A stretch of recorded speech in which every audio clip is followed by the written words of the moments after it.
pertanian berkelanjutan ialah suatu gerakan pertanian dengan memakai prinsip-prinsip ekologi, studi hubungan antara organisme serta aspek lingkungannya. Fungsi pertanian berkelanjutan sebagai berikut. 1. Menggunakan sumber daya alam yang tidak terbarukan secara sangat efisiensi. 2. Meningkatkan kualitas hidup petani dan masyarakat secara keseluruhannya. 3. Menggunakan sumber daya yang tersedia di lahan pertanian secara terintegrasi dan memanfaatkan pengendalian dan siklus biologis jika memungkinkan. 4. Meningkatkan kualitas lingkungan dan sumber daya alam berdasarkan kebutuhan ekonomi pertanian. 5. Memenuhi kebutuhan pangan dan serat manusia. Ciri-ciri pertanian yang berkelanjutan. 1. Mantap secara ekologis, yang berarti kualitas sumber daya alam dapat dipertahankan dan kemampuan daya dukung lingkungan terhadap pertanian bisa ditingkatkan. Dua hal ini akan terpenuhi jika akan dikelola dan kesehatan tanaman dikelola melalui proses organik. 2. Manusiawi, yang berarti penghormatan kepada nilai-nilai kemanusiaan yang mendasar atau kepercayaan, kejujuran, harga diri, kerjasama, dan rasa sayang, termasuk menjaga dan memelihara kearifan lokal yang ada di masyarakat. 3. Lues, yang berarti kemampuan adaptasi masyarakat pedesa terhadap perubahan kondisi usaha tani seperti populasi yang bertambah, kebijakan, permintaan pasar, dan teknologi pertanian yang terus berkembang. 4. Berkelanjutan secara ekonomis, yang berarti petani mendapatkan keuntungan yang cukup untuk memenuhi kebutuhan hidupnya dengan tetapi melakukan pelestarian sumber daya alam dan lingkungannya. 5. Adil, terpenuhinya kebutuhan dasar semua anggota masyarakat, terutama kaum petani, termasuk dalam usaha pengelolaan lahan pertanian, usaha memperoleh kemudahan modal usaha, termasuk kemudahan memperoleh bantuan teknis dari pemerintah. 1. Konservasi lahan. Beberapa metode yang termasuk ke dalam konservasi lahan adalah penanaman alur, mengurangi atau tidak melakukan pembajakan lahan, dan pencegahan tanah hilang baik oleh erosi angin maupun erosi air. Kegiatan konservasi lahan dapat meliputi berikut ini: A. Menanam pohon-pohon dan semak-semak menstabilkan tanah. B. Membuat jalur-jalur konservasi. C. Membangun dam guna sebagai penahan erosi. Perlindungan sumber daya air adalah komponen vital dalam pertanian. Dalam melakukan kegiatan-kegiatan pertanian kadang kurang memperhatikan kualitas air. Lahan basah berperan penting dalam melakukan penyaringan nutrisi, yaitu pupuk organik dan pestisida. Adapun langkah-langkah yang ditujukan untuk menjaga kualitas air antara lain sebagai berikut: A. Memakai irigasi tetes drip irrigation. B. Upaya penanaman rumput bagi binatang ternak untuk mencegah peningkatan racun akibat aliran air limbah pertanian yang dapat pada peternakan intensif. C. Memanfaatkan jalur-jalur konservasi di sepanjang tepi saluran air. D. Meminimalkan tambahan senyawa kimia sintesis ke dalam lapisan tanah bagian atas topsoil yang bisa mencuci hingga muka air tanah water table. 3. Sistem rotasi dan budidaya rumput.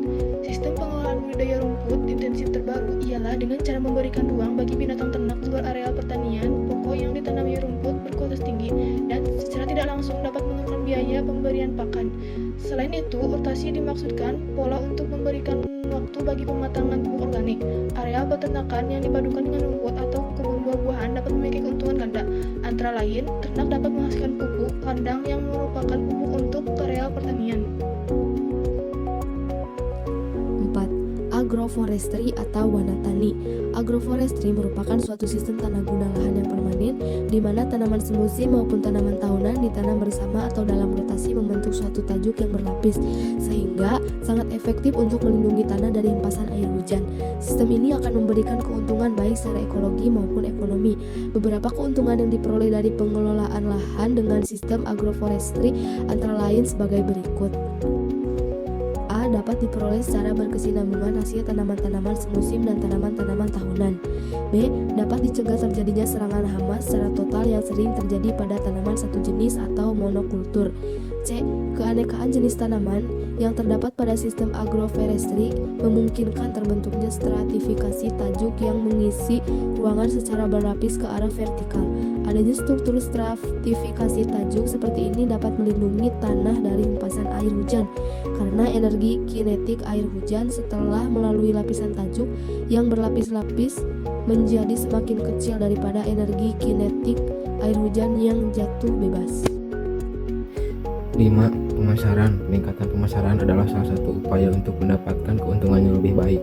Beberapa upaya antara lain sebagai berikut: A. Pemasaran langsung melalui surat permintaan, pasar petani, restoran lokal, supermarket, dan kios-kios.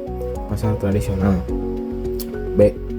Memanfaatkan bisnis usaha kecil produk lokal sebagai bahan mentah makanan olahan. 6. Pengendalian hama terpadu. Pengendalian hama terpadu adalah suatu pendekatan untuk mengendalikan hama yang dipadukan dengan metode-metode biologi, budaya fisik, dan kimia. Maksud pengendalian hama terpadu adalah meminimalkan biaya kesehatan dan resiko-resiko lingkungan yang lainnya. Adapun caranya dapat melalui hal-hal berikut ini. A. Melakukan rotasi tanaman untuk memutus populasi pertumbuhan hama setiap tahun. B. Menggunakan tanaman-tanaman penangkap hama yang berfungsi sebagai pemikat hama sehingga menjauhkan hama dari tanaman utama. C.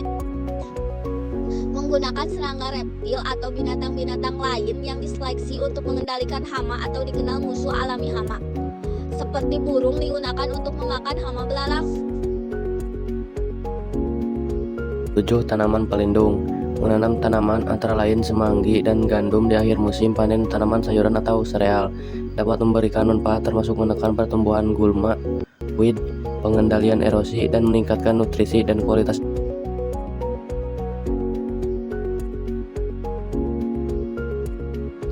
Kriteria sistem pertanian yang berkelanjutan.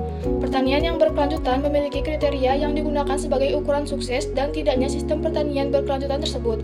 Kriteria sistem pertanian kelanjutan yaitu sebagai berikut. 1. Berkelanjutan secara ekonomi.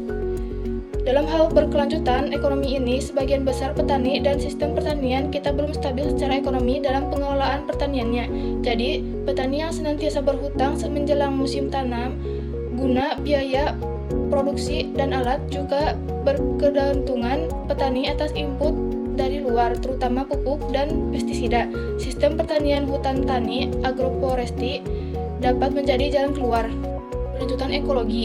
Keberlanjutan ekologi ialah usaha pengembangan agroekosistem agar memiliki kemampuan untuk bertahan dalam kurun waktu yang lama melalui pengelolaan terpadu untuk memelihara dan mendorong peningkatan fungsi sumber daya alam yang ada.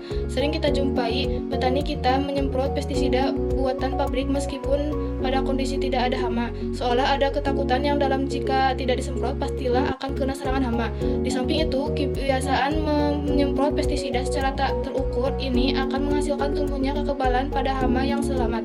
Lalu generasi hama berikutnya sudah tidak mempan lagi, disemprot dengan dosis yang sama atau pestisida yang sama. Kesimpulannya adalah pertanian berkelanjutan adalah konsep pertanian yang penting untuk masa depan berkelanjutan dan kesehatan lingkungan. Praktik pertanian berkelanjutan bukan hanya bermanfaat untuk petani dan masyarakat, tetapi juga untuk keberlangsungan lingkungan kita.